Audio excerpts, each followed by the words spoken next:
Hello and welcome to the show. By now you have lived long enough to know consistency is the key when it comes to eating less and exercising more. The changes do not happen overnight, but they do happen over time if you are committed to real change and having a conversation with your doctor, nutritionist, or other health professionals, which is something we always encourage. And Angie and Abba Anderson say their addiction to sugar was at the core of their weight gain and other health problems that even landed Mr. Anderson in the hospital at one point.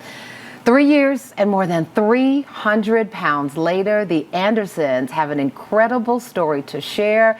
Please welcome to the show, Angie and Abba Anderson. Hello. Hey, Portia, how you doing? How are you? I am doing great. I just love the story that you two share, especially when people see who the Andersons were and who the Andersons are now. So different, right? So very different. But listen, okay, I love a good love story. So quickly, just tell me in the beginning, as I love the fact you two actually met in middle school and kind of dated off and on in high school. Yep. So you've known each other almost all your lives. Yeah, all our lives. Yeah. Like ever since we saw each other in junior high. Well, she saw me. I didn't notice her until I got in trouble.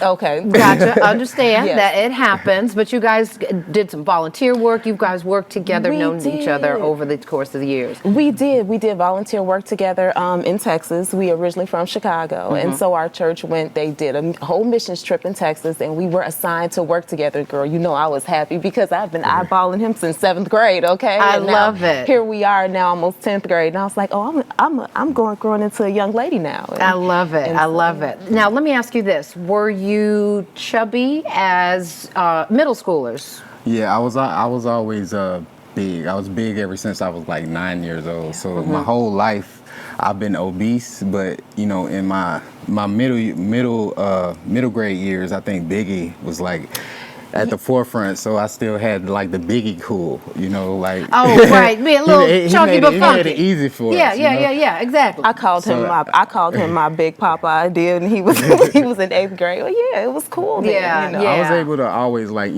dress and things of that nature, but. Yeah. And you weren't at that age, I guess, dealing with any severe health issues that made anybody go, you need to lose some weight, right? Right. Okay. Like it was cute, at that Right. age. I love it when you call me Big Papa, right? Yeah, Everybody, yeah. Biggie was big, so it was cool to be big. Yeah. And I kind of always had the kid thing, as far as like looking young in the face. Right. So being chubby at that age, just people just cheering you on. Yeah, let me give you some more cookies. Right. But when did it become clear that this was an issue? Because this was before even the two of you finally got together and started and got married, right? I believe it was an issue after we got married. Like once we.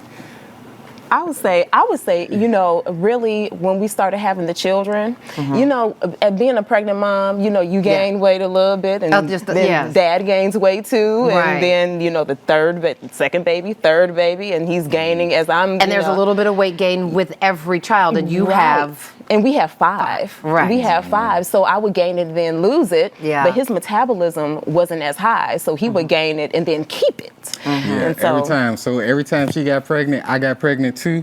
But I didn't lose the weight. Right. So she kept losing her weight, and mine just stayed. Stayed. And we're looking, our audience looking here at some before and after. I want to talk about sugar, the addiction. That's what you described it as, right? Explain.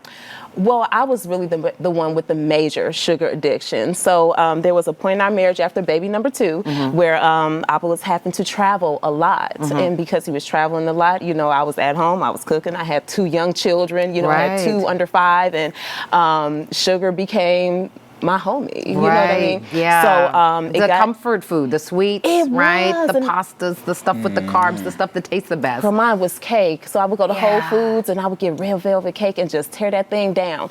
And then one day he had came back home from a trip and I was utterly embarrassed because he walked through the door and what was I? You could tell him what I was doing. It's I okay. walked through the back door and I catch my wife just on her knees eating cake out the garbage. So my nephew had like a. Let's pause there. You said eating cake out the garbage. Literally. You had eating, thrown. It sounds to me like you threw away. So let me explain. So my nephew came He came for his birthday, just wanted to eat some cake with us. And my wife said, hey, we're not going to keep this cake here. Yeah, Let's go got ahead and it, throw right. this in the garbage. Right, we do that because we know right. we're going to eat it after they leave. The Right. Right. And, you know, as far as I knew, it was in the garbage. But, you know, I had to go on a work trip. I came home a few more days later, and I find her eating it out the garbage. Because it was literally. tempting. The temptation was there. And I know, no judgment, because I want people to pretend like they haven't eaten something where there was like, I said I wasn't going to eat it, and you went back for it. I'm just not embarrassed to tell the story Yeah. now because there's somebody else out there that's had a Absolutely. similar addiction, you know. And so Absolutely. yes, I was made it caught. through that. I was caught, you know. But at that Yeah. moment, I realized that was my. This sounds like a beating for real, but at that point, I realized I was at my rock bottom, and I was Yeah. like, something has to happen here. So Yeah. I started doing my research on sugar and found out that yes, sugar is more addictive. Yeah, it's one of our, it gets a grip on us. But to be clear, you had a breaking point too. You Yeah. guys were traveling in Puerto Rico, right? Had all the children with you. Yeah. And your back went out. Yeah. And it was like I was finally able to afford something big as like taking your whole Yeah. family to Puerto Yeah. Rico. And like the second day, I was in the water and a wave hit me in a certain way that my body just doesn't naturally move. Yeah. Crippled for the rest of the trip.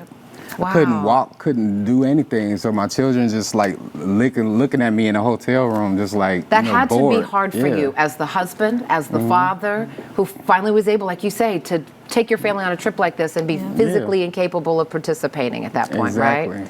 That's a big breaking point. It was a sad time, you know, in my life, but I was already at a bad point, you know, in that part of my life. Like I was already miserable, even with who I was at that time.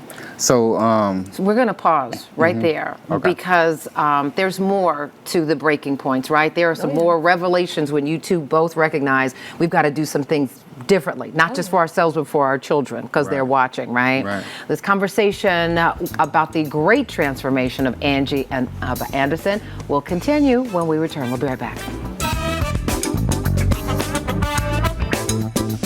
Thank you so much for watching. I really appreciate it. And I really want to thank you for season 3 of Portia. It's because of loyal viewers like you that we keep getting to share this daily dose of positivity all across the country. So just a reminder, I still need you to like, comment, and subscribe. And go ahead and tell your friends. You can catch us now in Orlando, in San Francisco, in Atlanta, and all across the country on Fox Soul. Tell your friends. We'll see you soon on Portia.